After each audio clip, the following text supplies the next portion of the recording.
Muy bien, seguimos en stock disponible. Me acaba de llegar un libro muy interesante. Se llama Mucha Tele, una historia coral de la TV en la dictadura, de Rafael Valle Muñoz y don Marcelo Contreras Chávez. Aquí está el libro, ¿eh? Ahí se ve, camarita amiga, como decíamos antes. Ahí está. Mucha Tele se llama este texto y dice acá una cita de don Francisco. Yo no me daba cuenta, ¿no? Tanto cuenta que en ese entonces, tenía solamente 30 años, dice don Francisco, de que a lo mejor la idea del gobierno de Pinochet era dedicarse más al entretenimiento y menos a las noticias.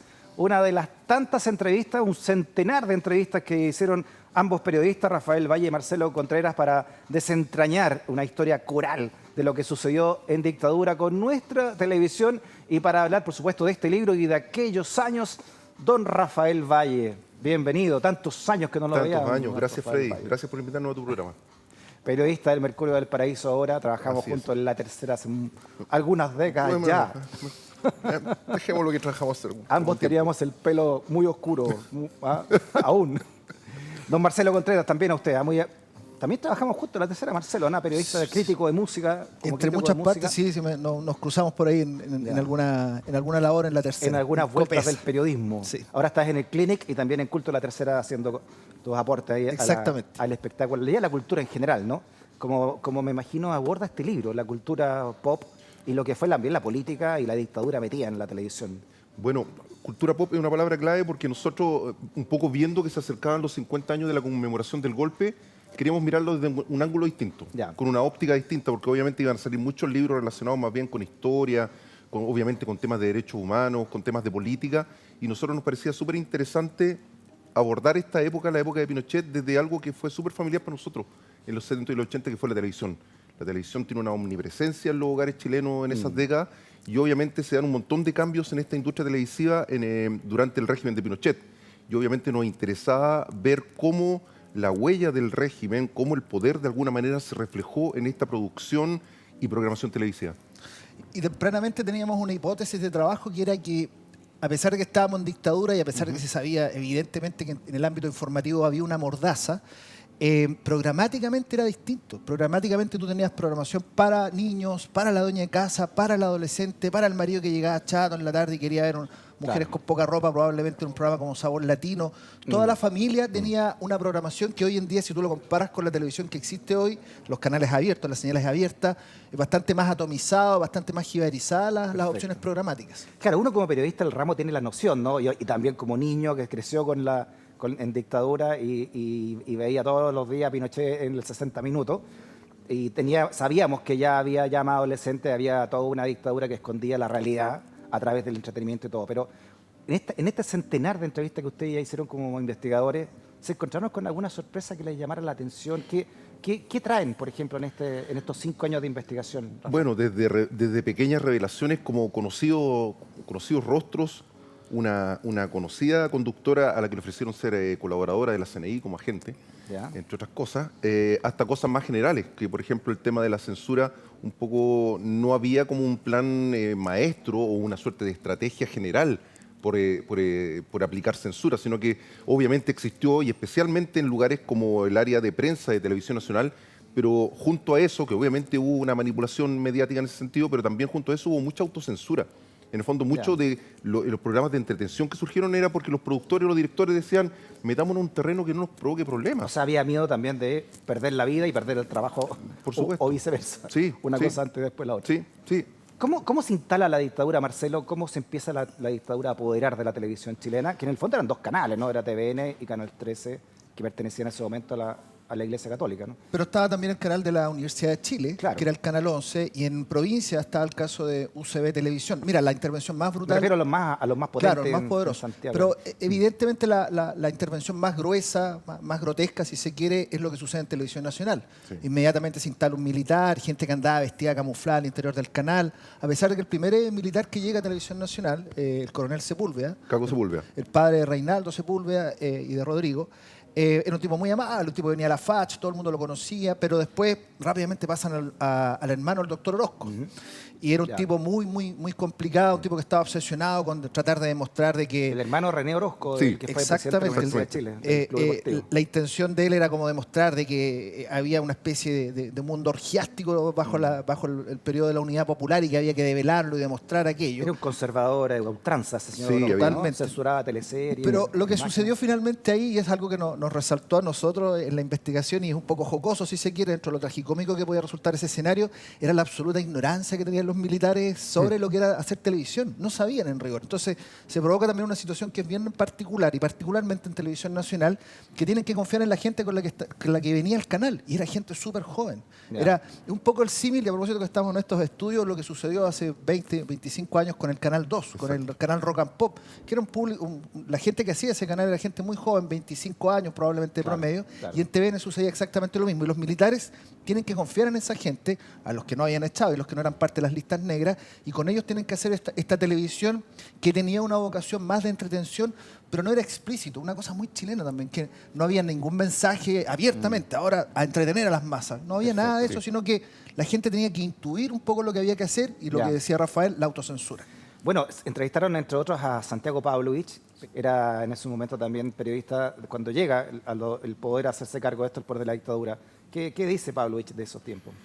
O sea, básicamente que nunca se hizo menos, lo que él vio, nunca vio menos periodismo informativo que lo que se vio en Televisión Nacional en los primeros años, en términos de censura del departamento de prensa. O sea, por eso mismo Pavlovich agarra como la trinchera de hacer noticias internacionales, porque acá estaba todo, era imposible informar en el fondo, no se Ya. podía, era imposible hablar de contingencia dura, era imposible pasarse de la raya un poco de las pautas informativas. O sea, Ahora, duro. claro, Santiago dice, la distancia del tiempo, tú sabes que hay juicios que pueden ser un poco fáciles, quizás un poco reduccionistas. Entonces, claro, hoy en día la gente dice, bueno, ¿y por qué no informaron de los muertos en el Mapocho, de los enfrentamientos, o más bien de las matanzas que hacían los organismos de seguridad?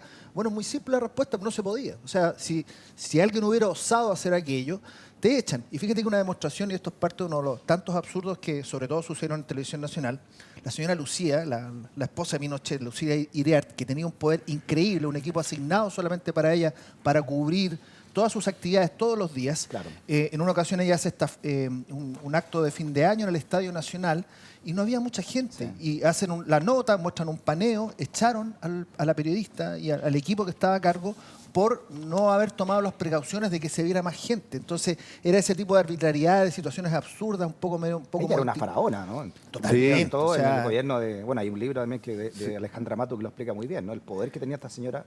Bueno, En las sombras, chiste ¿no? interno dentro de 60 minutos, que era el noticiario que inaugura el régimen, el chiste interno era el show de Lucy. O sea, porque ella todos los días tenía que tener pantalla, tenía que tener un camarógrafo que la seguía en todas sus actividades. Y claro, era dramático cuando algo no cumplía con las pautas que pedía la señora en términos de cuánto tenía que aparecer en pantalla. Y todo estaba cronometrado, ¿ah? Tú Ya. tenías que, ella medía con tiempos cuánto estaba al aire sus informaciones y si salía menos el tiempo reclamaba, dejaba las cosas. Ahí estamos con 60 minutos, que le decíamos todos 60 mentiras por minuto, era el Sí. nombre que se le conocía popularmente. Sí. Raúl Matas, que lo trae la dictadura también, lo Sí. repatria de Uno de los nombres desde importantes. España. Fíjate que aunque obviamente hablamos con un montón de gente que Raúl Mata ya no está hace tiempo, digamos, es un nombre que siempre surge, siempre está por ahí.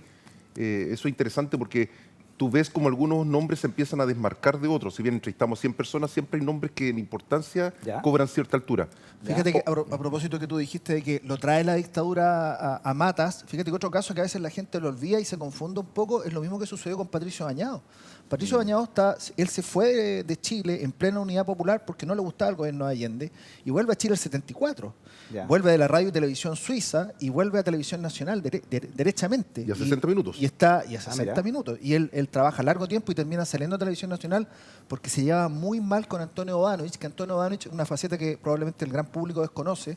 Bodanovich no solamente era un rostro, un animador, uno de los grandes animadores que tuvo Televisión Nacional, sino que además era gerente de programación de TVN. Gracias a él, por ejemplo, pudimos ver series como Hulk, El Hombre Increíble, porque él iba con un maletín con miles de dólares a comprar No, series era al un ejecutivo extranjero. importante, llegó a ser un ejecutivo importante Claro. también, ¿no? El Festival de la UNA parte con la gestión también de Bodanovich como gerente de programación. Bueno, Claro, y se llevan muy mal con Pato Bañados, y ahí Pato se va y se termina en el canal de la Universidad de Chile, donde también sale.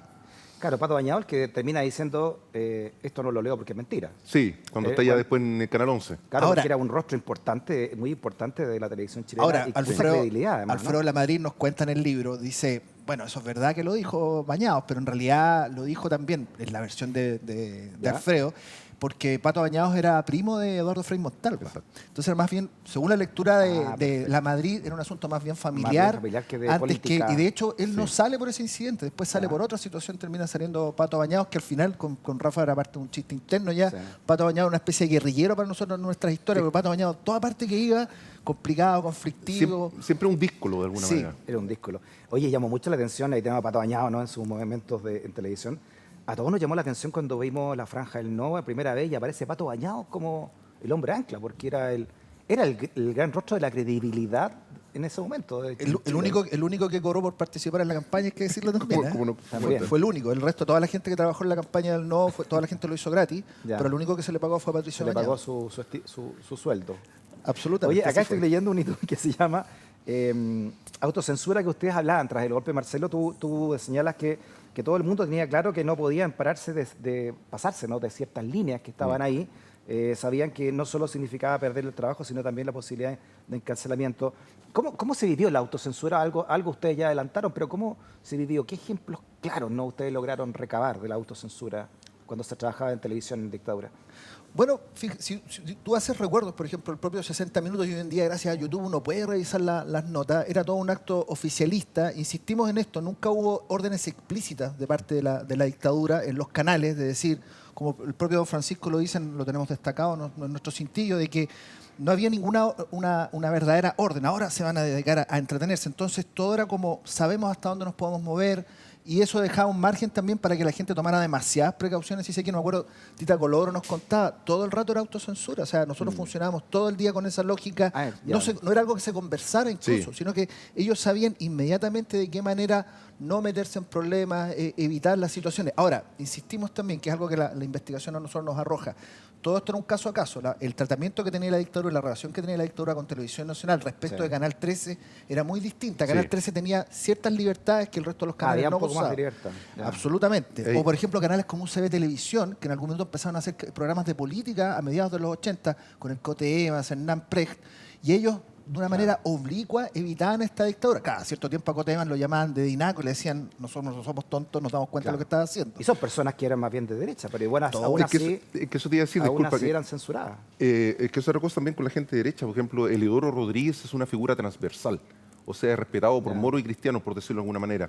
Porque el tipo, si bien era de derecha, el Canal 13 se convierte de alguna manera en un canal que le da mucho trabajo a muchos actores de izquierda que están vetados en TVN. Bueno, Por- Valentín Trujillo, sin ir más lejos, ¿no? Claro, Músico. Exactamente, pero él también era muy como celoso, músico, ¿no? muy celoso de su canal. Más de alguna persona nos cuenta que alguna vez Dinacos pegó un telefonazo, oye, ¿qué contaron en el noticiario en Tele 13? Y este compadre parándole los carros. O incluso creo que echa alguna vez alguno.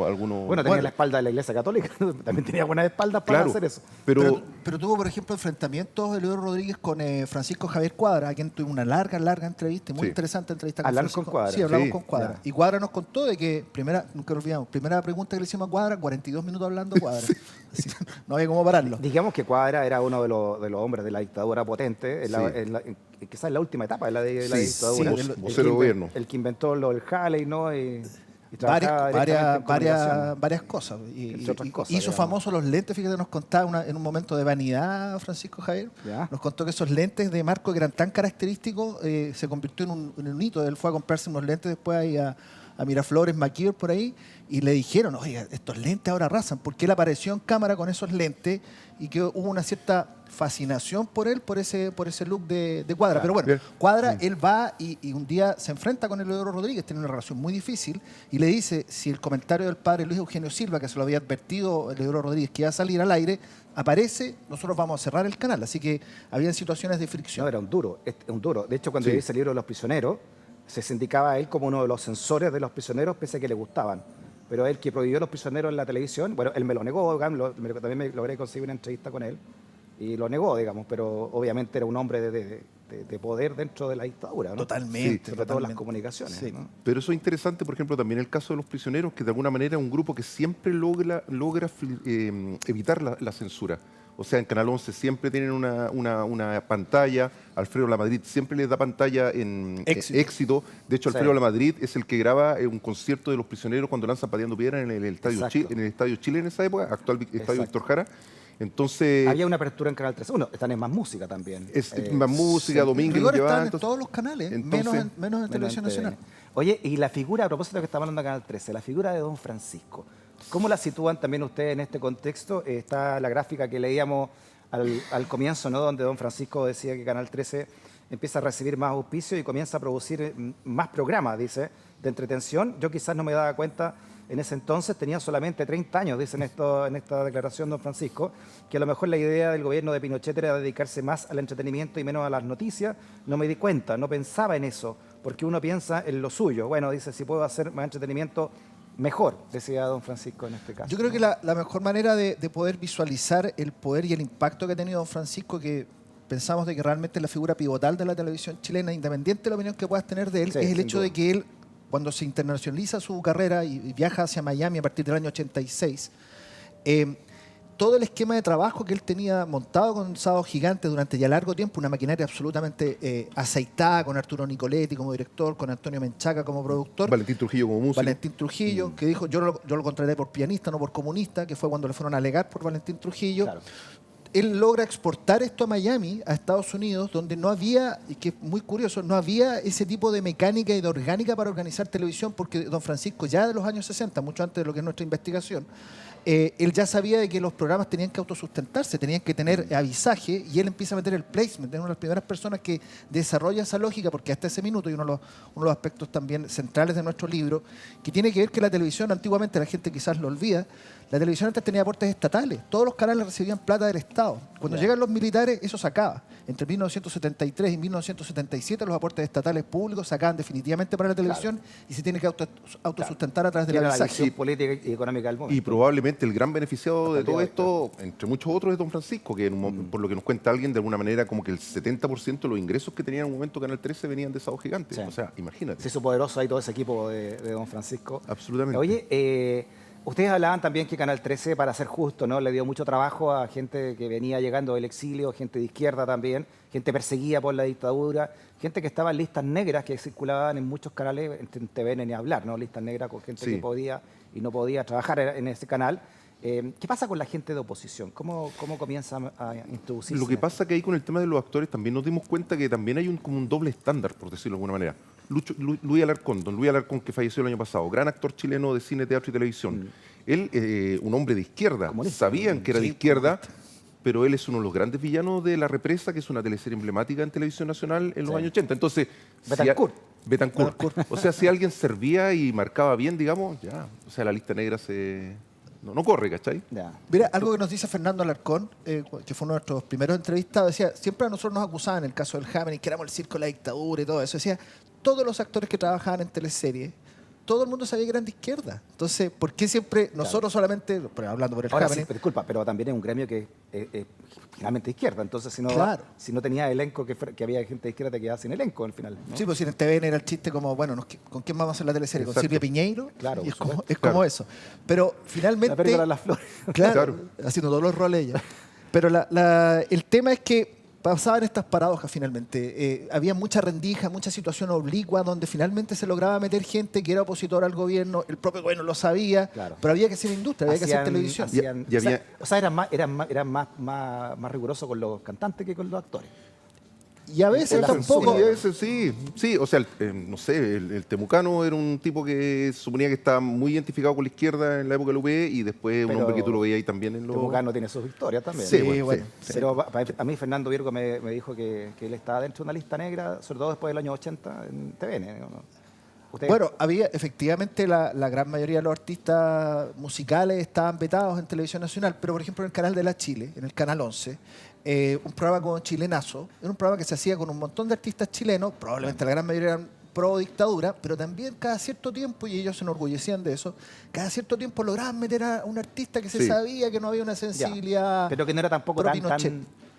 tan No era evidente, porque emblemático, si no- digamos, claro. de la izquierda, eso estaban exiliados Claro, todavía. pero por ejemplo los músicos de Congreso, el Claro. Piojo Salinas, Perfecto. ¿cachai? Gente que estaba más ligada a la izquierda. Hay un caso que es súper bueno, que es el caso de Pato Torres, porque Pato Torres había sido del MIR en la UP. Ya. De hecho, el día 14 de septiembre a él le correspondía entrenamiento paramilitar. Y nada, pues, ocurre el golpe, el tipo se dedica a seguir con el teatro, estudia danza, el trazado gigante como bailarín. Y después era un tipo que todos sabían que era del MIR. O sea, Carlos Krum, Ah, que es mira, que es no un tenía director idea. que es un director de Televisión Nacional Militar que iba de uniforme, Ya. o sea, sabía perfectamente y tenía una relación de absolutamente confianza con el Pato Torres. Pato Torres le decía, no me pidas que yo vaya a un acto de apoyo a Pinochet porque tú sabés cómo soy yo y yo no voy a ir a eso. Notable. Y se la perdonaban, ¿cachai? Veamos lo que les dijo para esta entrevista, ¿no? Precisamente Pato Torres. Dice, el PC no me gustó, ¿no? Dice, me sentí más ubicado en el Frente de Estudiantes Revolucionarios, el FER, ¿no? Del MIR.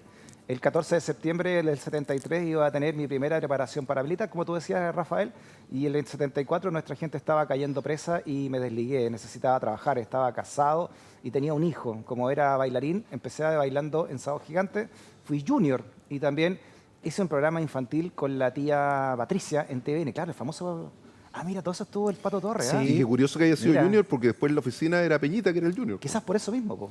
Lo dejaron de Sí. junior, ¿no? Como un homenaje a lo que había Ahora, hecho. Pato Torre, por ejemplo, andaba vestido de poncho, de chala, de morral. O sea, él no Oye, evitaba. había que ser valiente para Claro, andar no así, evitaba. no sé, Y él tenía trato directo, fíjate, con distintos directores ejecutivos de Televisión Nacional, que eran mayoritariamente militares, y él iba a la oficina y conversaba. O sea, porque de repente aparecían noticias, Pato Torres lo van a despedir por tal cosa. Y él iba y enfrentaba directamente, oye, ¿es verdad esto?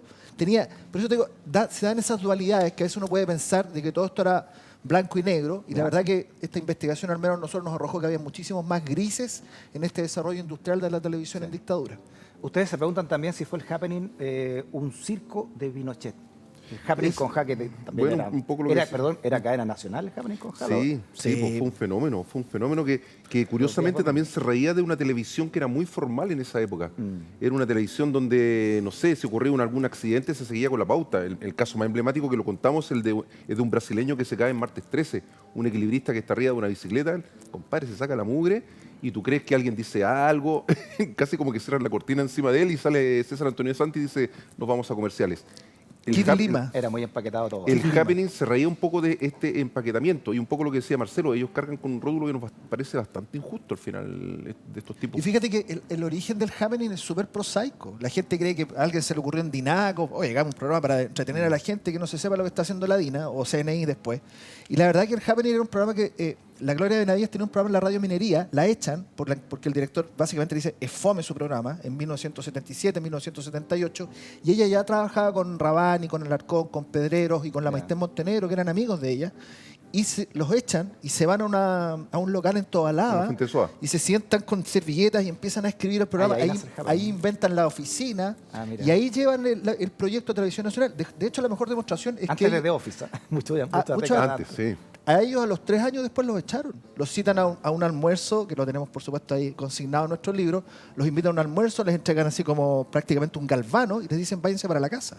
No queremos saber nada más de ustedes. Y políticamente también era diverso el happening, ¿no? Sí. Tenía a Sí. Maite Montenegro, que era de izquierda, pero también tenía a Pedrero, por ejemplo. Pedrero era amigo de Álvaro Corbalán. que era, O sea, de era muy repente. ligado a la ultraderecha, ¿no? Sí, bueno, lo contamos también en el libro, que de repente, no lo quiero spoilear mucho, pero cuenta de repente el mismo Pato Torres que Pedrero llegaba contando, oye, ayer estuve con Corbalán y tenía un rifle no sé cuánto, había una... Debajo de la cama tenía una metralleta .50, una cuestión absurda. así como- Contaba eso de Sí, Corbalán. sí, ¿no? que había estado Pero, de por visita ejemplo, en la casa de la Corbalán. Gladys del Río, su pareja, era una mujer de izquierda.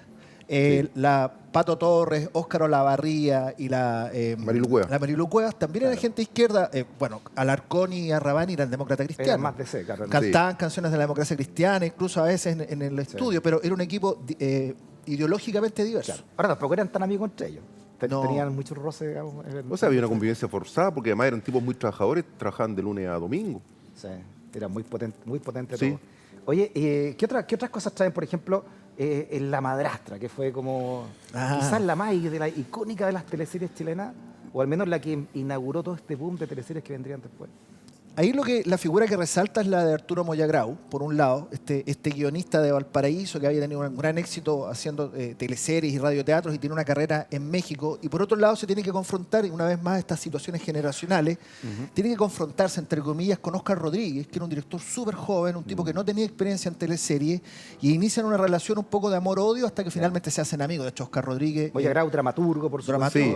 Escritor. Óscar Y Rodríguez jodido, y mañoso el caballero. nos contaba que bueno, que después se hicieron amigos y se iban a Valparaíso a carretear, pero era una persona muy Disculpa, difícil. Walter Klige con Yael Unger, la protagónica. Sí, inolvidable. Marcia. ¿Quién mató a Patricio? Marcia. Estamos todo Chile preguntando quién había matado a Patricio. Así es. Bueno, eso fue una situación bien absurda también porque acuérdate que el diario La Tercera hizo un concurso para saber quién había matado a Patricia y contrataron a un detective, hicieron ir a los actores a la redacción de La Tercera, por supuesto ataviados como los personajes para ser interrogados por este detective para saber quién diablos había matado a Patricia. Se firmaron 4 finales. Óscar Rodríguez tuvo que rogarle a Moyagrau que por favor le dijera quién había matado a Patricia porque le decía, tengo que saberlo por último para cómo dirigir las cámaras, pero no puedo hacer... Grabaron 4 finales en Hotel Carrera, si mal no recuerdo. De hecho, llevaron a una notaría el capítulo final también para tomarse resguardo. Todo así Sí, secretísimo, ¿no? absolutamente. Bueno, y fue un golazo, pero al final, independiente, o sea, este golazo además fue un golazo que cambió hábitos y tortas publicitarias y cambió en el fondo porque entramos en un momento en que la teleserie le empieza a entregar al noticiario que viene después. Exacto. Que en este caso era Tele 13.